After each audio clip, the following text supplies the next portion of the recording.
Hello everyone, welcome to my channel. இன்னைக்கு நம்ம வீடியோவில் TN Samacheer 7th standard exercise 4.3 miscellaneous practice ப்ராப்ளம்ஸில் கொஷின் நம்பர் 1லேருந்து 4 வரைக்கும் பார்க்க போகிறோம். இப்போ நம்ம ஃபஸ்ட் சம் பார்த்துடலாம். If the cost of 7 kg of onions is ₹84, find the following. அதில் ஃபஸ்ட் கொஷின் பார்த்தீங்கன்னா weight of the onions bought for ₹180. Second question the cost of 3 kg of onions. இதில் வந்து 2 கொஷின்ஸ் வந்து கேட்டிருக்காங்க. ஓகே, என்ன கொடுத்துருக்காங்கன்னு பார்த்தீங்கன்னா 7 kg ஆனியனோட காஸ்ட் வந்து 84. ஓகே, அப்படின்னா இந்த 2 கொஷின்ஸ் வந்து கண்டுபிடிக்க சொல்லியிருக்காங்க. இதில் நம்ம இப்போ ஃபஸ்ட் சம் போட்டுடலாம். பாருங்கள், இதில் இந்த கொஷின் ரீட் பண்ணும்போதே வந்து இதில் கொடுத்துருக்க அந்த 2 குவான்டிட்டிஸ் என்னென்னு நம்மளால் கண்டுபிடிக்க முடியும். இதில் என்னென்னு பார்த்தீங்கன்னா காஸ்ட், அதுக்கப்புறம் வெயிட் ஆஃப் ஆனியன். ஓகே, அப்போ நம்ம எடுத்து எழுதிடலாம். வெயிட் ஆஃப் ஆனியன் இது வந்து கேஜியில் கொடுத்துருக்காங்க. ஸோ நம்ம கேஜின்னு எடுத்து எழுதிடலாம். அடுத்து வந்து காஸ்ட், இது வந்து ருப்பீஸில் கொடுத்துருக்காங்க. ஸோ ருப்பீஸ் சிம்பிள் போட்டாச்சு. இது வந்து எக்ஸ்ன்னு எடுத்துக்கலாம், இதை வந்து ஒய்ன்னு நம்ம எடுத்துக்கலாம். ஓகே, இப்போது கொடுத்துருக்க வேல்யூஸ் கொண்டு போய் இந்த டேபிளில் நம்ம ஃபில் பண்ணிடலாம். ஃபஸ்ட்டு ஒன் பாருங்கள், 7 kg ஆனியனோட காஸ்ட் வந்து ₹84 சொல்லியிருக்காங்க. அப்போது 7 kg ஆனியனோட காஸ்ட் வந்து ₹84. இப்போ அடுத்து ஃபஸ்ட் கொஷினில் பார்த்தீங்கன்னா weight of the onions bought for ₹180 அப்படின்னா ₹180க்கு ஆனியன் வாங்கியிருக்காங்க அப்படின்னா அதோட வெயிட் எவ்வளோ அப்படின்னு கேட்குறாங்க. ஸோ நம்ம கண்டுபிடிக்க வேண்டியது ஏ. ஓகே, அப்போ இது என்ன ப்ரொப்போர்ஷனுங்கிறது இப்போ நம்ம கண்டுபிடிக்க போகிறோம். இப்போ பாருங்கள், காஸ்ட் வந்து ஃபஸ்ட்டு 84 இருந்தது, இப்போ வந்து 180. அப்போ காஸ்ட் வந்து இன்க்ரீஸ் ஆகிருக்கு. அப்போ ஆனியனோட வெயிட்டும் வந்து இன்க்ரீஸ் தான் ஆகும். காஸ்ட் இன்க்ரீஸ் ஆகும்போது ஆனியனோட வெயிட்டும் இன்க்ரீஸ் ஆச்சு அப்படின்னா இது வந்து டைரக்ட் ப்ரொப்போர்ஷனில் இருக்குது. இப்போ நம்ம எடுத்து எழுதிடலாம். Cost increases, weight also increases. Therefore, it is in direct proportion.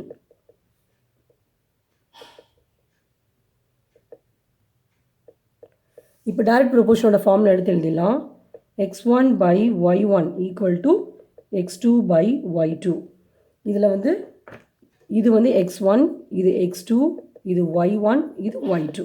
இப்போ நம்ம வேல்யூ சப்ஸ்டிட்யூட் பண்ணிடலாம். 7 by y1 வந்து 84 ஈக்குவல் டு x2 வந்து a by y2 வந்து 180. இப்போ நம்ம கண்டுபிடிக்க வேண்டியது a. ஸோ a வந்து நியூமரேட்டரில் இருக்குது இல்லையா, ஸோ நம்ம அங்கேயே வச்சுக்கலாம். இந்த 180 வந்து ஈக்குவேஷனுக்கு நெக்ஸ்ட் சைடு நம்ம கொண்டு போயிடலாம். அப்போ இது நியூமரேட்டர் போயிடும். அப்போ நமக்கு என்ன கிடைக்கும் அப்படின்னா 7 × 180 by 84 அப்படின்னு கிடச்சிருக்கு. இப்போ இது நம்ம கேன்சல் பண்ணிடலாம். நான் 4 டேபிளில் கேன்சல் பண்ணுறேன். 2 4s are 8, 1 4s are 4. இங்கே பார்த்தீங்கன்னா 4 4s are 16, பேலன்ஸ் 2 கிடைக்கும், 20 ஆயிடுச்சு. 5 4s are 20. இப்போ இது ரெண்டும் நம்ம 7 டேபிளில் கேன்சல் பண்ணிடலாம். 1 7s are 7, 3 7s are 21. இப்போ இந்த 3யும் 45 3 டேபிளில் கேன்சல் பண்ணிடலாம். 1 3s are 3, இங்கே 1 3s are 3, balance 1, 5 3s are 15. இப்போ ஏவோட வேல்யூ பார்த்தீங்கன்னா உங்களுக்கு 15 கிடச்சிருக்கு. இங்கே நம்ம கண்டுபிடிக்கிறது என்னென்னு பார்த்தீங்கன்னா கேஜி. ஓகே, அப்போ நம்ம எடுத்து எழுதிடலாம் 15 kg. ஓகே, இது ஃபஸ்ட் கொஷினோட ஆன்சர். இப்போ செகண்ட் கொஷின் போட்டுக்கலாம். இப்போ செகண்ட் கொஷினுக்கும் நம்ம அதே மாதிரி எழுதிடலாம். வெயிட் ஆஃப் ஆனியன், இது வந்து கேஜியில் கொடுத்துருக்காங்க, இது நம்ம எக்ஸ்ன்னு எடுத்துப்போம். அப்புறம் காஸ்ட் வந்து ருப்பீஸில் கொடுத்துருக்காங்க, இது வந்து நம்ம ஒய்ன்னு எடுத்துக்கலாம். ஓகே, இப்போ வெயிட் ஆஃப் ஆனியன் பார்த்தீங்கன்னா 7 kgக்கு காஸ்ட் வந்து 84. இந்த கொஷினில் நம்ம கொடுத்துருந்தாங்க இல்லையா, first value 7 kg of onion வந்து 84, அதுதான் நம்ம எடுத்து எழுதியிருக்கோம். 7 kg ஆனியன் வந்து ₹84. அடுத்து பாருங்கள், கொஷின் நம்பர் 2ல் என்ன கொடுத்துருக்காங்க, the cost of 3 kg of onions எவ்வளோன்னு கேட்குறாங்க. அப்போது கேஜி கொடுத்துட்டாங்க, நம்ம காஸ்ட்டு கண்டுபிடிக்க போகிறோம். ஸோ இங்கே 3 எழுதிக்கோங்க. நம்ம கண்டுபிடிக்க வேண்டியது காஸ்ட்டு, அதை நம்ம ஏன்னு எடுத்துக்கலாம். ஓகே, இது நம்ம டைரக்ட் ப்ரொப்போர்ஷன் சொல்லிட்டு நம்ம இங்கேயே சொல்லிட்டோம். இது டைரக்ட் ப்ரொப்போர்ஷன் சொல்லிட்டு நம்ம ஏற்கனவே கண்டுபிடிச்சிட்டோம். ஃபஸ்ட்டு கொஷின் கண்டுபிடிக்கும் போதே கண்டுபிடிச்சிட்டோம். அப்போ நான் just it is in direct proportion மட்டும் எழுதிட்டேன். நெக்ஸ்ட் நம்ம ஃபார்முலா எடுத்து எழுதிடலாம். x1 by y1 equal to x2 by y2. இதில் வந்து இது x1, இது x2, இது y1, இது y2. அப்போ சப்ஸ்டிட்யூட் பண்ணிடலாம். 7 by 84 equal to 3 by a. இப்போ நம்ம ஏ கண்டுபிடிக்க போகிறோம். ஏ வந்து இங்கே டினாமினேட்டரில் இருக்குது. நம்ம கண்டுபிடிக்க வேண்டியது எப்பயுமே வந்து நியூமரேட்டரில் தான் இருக்கணும். ஸோ இதை நம்ம ஏவை வந்து நெக்ஸ்ட் சைடு நம்ம மூவ் பண்ணிடலாம். அப்போ ஏ வந்து நெக்ஸ்ட் சைடு மூவ் பண்ணும்போது நியூமரேட்டர் போயிடும். அப்போ நெக்ஸ்ட் சைடு, அதாவது இந்த லெஃப்ட் ஹேண்ட் சைடில் இருக்க இந்த 2 நம்பர்ஸையும் நம்ம ரைட் சைடு மூவ் பண்ணுறோம். அப்போது 84 வந்து இங்கே டினாமினேட்டரில் இருக்குது. அப்போ மூவ் பண்ணும்போது நியூமரேட்டர் போயிடும். 7 வந்து நியூமரேட்டரில் இருக்குது. அப்போ இதை மூவ் பண்ணும்போது டினாமினேட்டர் வந்துடும். ஓகே, ஏ வந்து நியூமரேட்டர் போயிடுச்சு. அப்போ இங்கே இருக்க இந்த 2 நம்பரையும் நெக்ஸ்ட் சைடு வரும்போது 84 மேலே போயிடும், 7 வந்து கீழே வந்துடும். இப்போ இதை நம்ம கேன்சல் பண்ணிடலாம். 1 7s are 7, இங்கே 1 7s are 7, பேலன்ஸ் 1 வரும். 2 7s are 14. இப்போது 3 × 12 மல்டிப்ளை பண்ணிட்டோன்னா நமக்கு 36ன்னு கிடச்சிருக்கு. அப்போ ஏவோட வேல்யூ என்னென்னு பார்த்தீங்கன்னா, இங்கே நம்ம காஸ்ட் தானே கண்டுபிடிக்கிறோம் பாருங்கள். அப்போது ஏவோட வேல்யூ வந்து ₹36. அப்போது 3 kg ஆனியனோட காஸ்ட் வந்து ₹36. ஓகே, நெக்ஸ்ட் நம்ம பார்த்தலாம். நெக்ஸ்ட் கொஷின் நம்பர் 2 பார்த்தலாம். If C is equal to KD, first one, what is the relation between C and D? Second question, find K when C equal to 30 and D equal to 6. Third question, find C when D equal to 10. இதில் 3 questions வந்து கேட்டிருக்காங்க. இதில் given பார்த்தீங்கன்னா C is equal to KDன்னு கொடுத்துருக்காங்க. நம்ம எடுத்து எழுதிடலாம். Given வந்து C is equal to K into D. Okay, இப்போது என்ன ஃபஸ்ட் கொஷின் என்ன கேட்டிருக்காங்க பாருங்கள். What is the relation between C and D? இப்போ நான் ஃபஸ்ட் ரோமனோட சொல்யூஷன் ஒர்க் அவுட் பண்ணுறேன். ஓகே, இப்போது relation between C and D வந்து கேட்குறாங்க. ஸோ நம்ம என்ன பண்ணணும்னா C and D வந்து ஒரு சைடு நம்ம வச்சுக்கலாம். ஓகே, இப்போ C இங்கே இருக்குது லெஃப்ட் ஹேண்ட் சைடு. இப்போ D வந்து நம்ம நெக்ஸ்ட் சைடு மூவ் பண்ணும்போது அது வந்து டினாமினேட்டர் போயிடும். ஏன்னா கேக்கும் டிக்கும் நடுவில் அங்கே இன்டூ இருக்குது. இன்டூ இந்த பக்கம் வரும்போது டிவைட் ஆகிடும். ஸோ நமக்கு என்ன கிடைக்குன்னு பார்த்தீங்கன்னா C/D ஈக்குவல் டு இங்கே கேன்னு இருக்குது. ஓகே, நம்ம சியையும் டியையும் ஒரு சைடு கொண்டு வரோம். அப்போ இங்கே இருக்க டியை வந்து நம்ம லெஃப்ட் ஹேண்ட் சைடு கொண்டு வரும்போது இந்த ரெண்டுக்கு நடுவில் இன்டூ இருக்குது. இன்டூ இந்த பக்கம் வரும்போது டிவைட் ஆகிடுது. ஸோ C/D ஈக்குவல் டு கேன்னு கிடச்சிருக்கு. அப்போ இந்த ஃபார்முலா என்ன ஃபார்முலான்னு பார்த்தீங்கன்னா டைரக்ட் ப்ரொபோர்ஷனோட ஃபார்முலா. ஏன்னா டைரக்ட் ப்ரொபோர்ஷனில் தான் நம்ம என்ன படிச்சிருக்கோம் அப்படின்னா X/Y ஈக்குவல் டு கேன்னு படிச்சிருக்கோம். ஓகே, அப்போ இங்கே எக்ஸ் இருக்க வேண்டிய இடத்துல நமக்கு C இருக்குது, ஒய் இருக்க வேண்டிய இடத்துல D இருக்குது. ஓகே, அப்போ இது வந்து டைரக்ட் ப்ரொபோர்ஷன். அப்போ எடுத்து எழுதிருங்க. It is in direct proportion.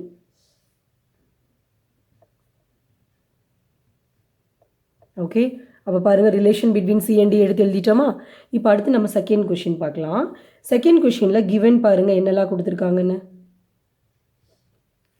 C equal to 30, D equal to 6 கொடுத்துருக்காங்க. நம்ம கண்டுபிடிக்க வேண்டியது K. ஓகே, இப்போ நம்ம வேல்யூஸ் வந்து இந்த கொடுத்துருக்க கொஷினில் சப்ஸ்டியூட் பண்ணிடலாம். C ஈக்குவல் டு KD, இதுதான் நம்ம கொடுத்துருக்க கொஷின். KDனா K இன்டூ Dன்னு அர்த்தம். ஓகே, அப்போது சியோட வேல்யூ 30 சப்ஸ்டியூட் பண்ணிவிடுங்க. K வந்து தெரியாது. இன்டூ டியோட வேல்யூ 6. இப்போ நம்ம K தானே கண்டுபிடிக்கணும். ஸோ K மட்டும் இங்கே வச்சுட்டு இந்த 6 வந்து ஈக்குவேஷனுக்கு நெக்ஸ்ட் சைடு கொண்டு வந்துருங்க. அப்போது 30, இது ரெண்டுக்கு நடுவில் இன்டூ இருக்கும்போது இன்டூ அந்த பக்கம் வரும்போது டிவைட் ஆகிடும். அப்போது டிவைட் பை 6ன்னு கிடைக்கும். இப்போ இதை கேன்சல் பண்ணிடலாம். 6 டேபிளில் கேன்சல் பண்ணுறோம். 5 6 13 கிடைக்குது. அப்போது கேவோட வேல்யூ நம்ம என்ன கண்டுபிடிச்சிட்டோம் அப்படின்னா 5. Okay, clear. அடுத்து நம்ம தேர்ட் ரோமன் போட்டுக்கலாம். இதில் கிவன் பார்த்தீங்கன்னா D வந்து 10ன்னு கொடுத்துட்டாங்க. ஓகே, நம்ம என்ன கண்டுபிடிக்கணும்னா C கண்டுபிடிக்க போகிறோம். கிவன் ரிலேஷன் நம்ம எடுத்து எழுதிடலாம். C is equal to K into D. இதில் நம்ம கண்டுபிடிக்க வேண்டியது C தான். ஸோ C இங்கே வச்சுக்கோங்க. K வந்து இப்போ நம்ம கண்டுபிடிச்சிட்டோம் பாருங்கள். K வந்து 5ன்னு கண்டுபிடிச்சிருக்கோம். அப்போ நம்ம எடுத்து எழுதிடலாம் 5 இன்டூ D வேல்யூ பாருங்கள் 10. அப்போது இன்டூ 10 நீங்கள் போட்டிங்கன்னா 5 இன்டூ 10 வந்து 50. அப்போ Cயோட வேல்யூ வந்து 50. Okay, clear. நெக்ஸ்ட் நம்ம தேர்ட் சம் பார்த்தலாம். Every 3 months, Tamilchelvan deposits ₹5,000 as savings in his bank account. In how many years he can save ₹1,50,000? இப்போ இந்த கொஷனில் என்ன சொல்லியிருக்காங்க அப்படின்னா, எவ்ரி 3 months தமிழ்ச்செல்வன் வந்து ₹5,000 வந்து டெபாசிட் பண்ணுறாரு. அவரோட பேங்க் அக்கௌண்ட்டில் சேவிங்ஸாக வந்து அவர் 5,000 வந்து டெபாசிட் பண்ணுறாரு. அப்போது 1,50,000 வந்து சேவ் பண்ணணும் அப்படின்னா எவ்வளோ இயர்ஸ் வந்து ஆகும் அப்படின்னு கேட்குறாங்க. ஓகே, அப்போ இந்த கொஷின் ரீட் பண்ணி பார்க்கும்போதே வந்து இதில் நம்ம கொடுத்துருக்க அந்த 2 குவான்டிட்டிஸ் என்னென்னு நம்மளால் கண்டுபிடிக்க முடியும். அது என்னென்னு பார்த்தீங்கன்னா நம்பர் ஆஃப் மந்த்ஸ், அதுக்கப்புறம் சேவிங்ஸ். அப்போ நம்ம எடுத்து எழுதிடலாம். நம்பர் ஆஃப் மந்த்ஸ் அப்புறம் சேவிங்ஸ். இது வந்து நம்ம எக்ஸ்ன்னு எடுத்துக்கலாம். நம்பர் ஆஃப் மந்த்ஸு, சேவிங்ஸ் வந்து ஒய்ன்னு எடுத்துக்கலாம். ஃபஸ்ட்டு பார்க்கும்போது 3 மந்தில் ₹5,000 வந்து அவர் சேவ் பண்ணுறாரு. ஓகே, இப்போ நம்ம என்ன கண்டுபிடிக்க போகிறோம் அப்படின்னா 1,50,000 வந்து சேவிங்ஸ் வரணும் அப்படின்னா எவ்வளோ மந்த் ஆகும், அதை வந்து நம்ம ஏன்னு எடுத்துக்கிறோம். ஓகே, இது என்ன ப்ரொப்போர்ஷனில் இருக்குது அப்படிங்கிறத நம்ம கண்டுபிடிச்சிக்கலாம். இப்போது சேவிங்ஸ் வந்து இன்க்ரீஸ் ஆகும்போது நம்பர் ஆஃப் மந்த்ஸும் இன்க்ரீஸ் ஆகும். ஏன்னா ஃபஸ்ட்டு 5,000 rupees வந்து 3 monthஸில் சேவ் பண்ணியிருக்கிறாரு. அப்போ 1,50,000 சேவிங்ஸ் வந்து பண்ணணும்னா கண்டிப்பாக மந்த் வந்து இந்த 3 விட இன்க்ரீஸ் தான் ஆகும். அப்போ இது வந்து டைரக்ட் ப்ரொப்போர்ஷனில் இருக்குது. நம்ம எடுத்து எழுதிடலாம். Savings increases, months also increases. Therefore, it is in direct proportion.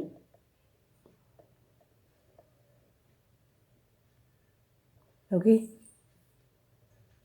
Next, நம்ம direct proportion ஓட formula எடுத்து எழுதிடலாம். x1 by y1 equal to x2 by y2. இதில் x1 ஓட வேல்யூ வந்து 3. இது x1, இது x2, இது y1, இது y2. அப்போது 3 by 5,000 equal to a by 1,50,000. இங்கே நம்ம கண்டுபிடிக்க வேண்டியது a, அது நியூமரேட்ஸில் தான் இருக்குது. ஸோ நம்ம இந்த 1,50,000 வந்து நெக்ஸ்ட் சைட் நம்ம மூவ் பண்ணிடலாம். ஓகே, அப்போ இங்கே ஏற்கனவே உங்களுக்கு 3 இருக்கா, அப்போ இந்த 1,50,000 நியூமரேட்டர் போயிடும். டிவைடட் பை இங்கே ஏற்கனவே 5,000 வந்து டினாமினேட்டரில் இருக்குது. இப்போ இதை கேன்சல் பண்ண போகிறோம். இந்த 30 கூட இந்த 30 கேன்சல் பண்ணிடலாம். அப்புறம் 1 5s are 5, 3 5s are 15, அப்புறம் ஒரு 0 இருக்குது, அதை எடுத்து எழுதிடலாம். இப்போது 3 into 30 மல்டிப்ளை பண்ணிட்டோம் அப்படின்னா ஏவோட வேல்யூ என்னென்னு பார்த்தீங்கன்னா 90 months. Okay, clear? நெக்ஸ்ட் நம்ம ஃபோர்த் சம் பார்த்தலாம். A printer prints a book of 300 pages at the rate of 30 pages per minute. Then how long will it take to print the same book if the speed of the printer is 25 pages per minute? இப்போ என்ன சொல்கிறாங்க அப்படின்னா, ஒரு printer வந்து ஒரு book இருக்குது, அந்த book வந்து 300 pages இருக்குது, அந்த புக்கை 30 pages per minute அப்படிங்கிற ஸ்பீடில் வந்து பிரிண்ட் பண்ணுது. ஓகே, இப்போது அதே புக்கை, அதாவது 300 pages இருக்குது, அதே புக்கை 25 pages per minute அப்படிங்கிற ஸ்பீடில் வந்து பிரிண்ட் பண்ணணும் அப்படின்னா எவ்வளோ டைம் வந்து ஆகும் அப்படின்னு கேட்குறாங்க. ஓகே, இப்போ அதான் நம்ம கண்டுபிடிக்க போகிறோம். இப்போ இந்த கொஷினில் நம்ம கிடச்சிருக்க அந்த 2 குவான்டிட்டிஸ் என்ன அப்படின்னு பார்த்தீங்கன்னா நம்பர் ஆஃப் பேஜஸ் அப்புறம் டைம். எடுத்து எழுதிடலாம். நம்பர் ஆஃப் பேஜஸ் அதுக்கப்புறம் டைம். இப்போ பாருங்கள், இதை வந்து நம்ம எக்ஸ்ன்னு எடுத்துக்கலாம், இதை ஒய்ன்னு எடுத்துக்கலாம். இப்போது 25 பேஜஸை வந்து 1 minute வந்து பிரிண்ட் பண்ணுதுன்னு சொல்கிறாங்க. அப்போது நம்பர் ஆஃப் பேஜஸ் 25 அப்படிங்கும் போது டைம் வந்து 1. இங்கே வந்து நம்ம மினிட்ஸ்ன்னு எழுதிடலாம். ஓகே, ஸோ டைம் வந்து 1 minute. ஓகே, இப்போது அந்த புக்கோட டோட்டல் நம்பர் ஆஃப் பேஜஸ் வந்து 300ன்னு சொல்லியிருந்தாங்க. ஏன்னா இங்கே பாருங்கள் 300 பேஜஸ்ன்னு சொல்லிட்டு இங்கே வரும்போது பிரிண்ட் த சேம் புக் அப்படின்னு சொல்லிட்டாங்கன்னா 300 பேஜஸ் பிரிண்ட் பண்ணணும் அப்படின்னா எவ்வளோ டைம் ஆகும், how long will it take அப்படின்னு சொல்கிறாங்க. அப்போ எவ்வளோ டைம் ஆகும்னு கேட்குறாங்க. அப்போ நம்ம கண்டுபிடிக்க வேண்டியது ஏ. ஓகே, இது என்ன ப்ரொப்போர்ஷனில் இருக்குங்கிறத முதல்ல நம்ம கண்டுபிடிச்சிக்கலாம். இப்போ பாருங்கள், நம்பர் ஆஃப் பேஜஸ் வந்து ஃபஸ்ட்டு 25 இருந்தது, இப்போ வந்து இது 300 ஆயிடுச்சு. அப்போது நம்பர் ஆஃப் பேஜஸ் வந்து இன்க்ரீஸ் ஆயிடுச்சு. ஓகே, அப்போது டைம் வந்து கண்டிப்பாக நமக்கு இன்க்ரீஸ் தான் ஆகும். நம்பர் ஆஃப் பேஜஸ் வந்து இன்க்ரீஸ் ஆச்சு அப்படின்னா டைமும் வந்து நம்ம கண்டிப்பாக இன்க்ரீஸ் ஆகும். அப்போ இது வந்து டைரக்ட் ப்ரொப்போர்ஷனில் இருக்குது. அப்போ நம்ம எழுதிடலாம். Number of pages increases, time also increases. Therefore, it is in direct proportion.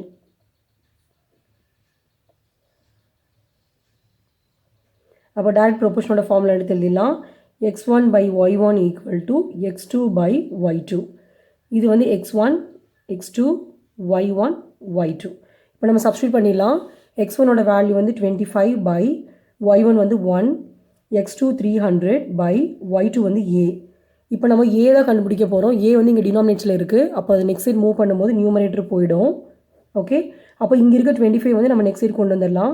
25 வந்து இங்கே நியூமரேட்டரில் இருக்குது. அப்போ நெக்ஸ்ட் சைட் வரும்போது டினாமினேட்டர் வந்துடும். அதே மாதிரி இந்த 1 நம்ம நெக்ஸ்ட் சைட் மூவ் பண்ணும்போது 1 வந்து நியூமரேட்டர் போயிடும். ஓகே, இப்போ நம்ம இதை கேன்சல் பண்ணிடலாம். 5 டேபிளில் 5 5s are 25, 6 5s are 30, இங்கே ஒரு 0 இருக்குது, நம்ம போட்டுக்கலாம். அடுத்து 1 5s are 5, இங்கே 1 5s are 5, balance 1, 2 5s are 10. அப்போ 12 into 1 நீங்கள் பண்ணும்போது உங்களுக்கு 12 கிடைக்கும். அப்போ நம்ம கிடச்சிருக்க ஆன்சர் வந்து 12 minutes. ஏன்னா நம்ம வந்து இங்கே டைம் தான் கண்டுபிடிக்கிறோம். ஓகே, அப்போ நம்ம மினிட்ஸ்ன்னு எடுத்து எழுதிடலாம். Okay, clear? That's all. Thanks for watching.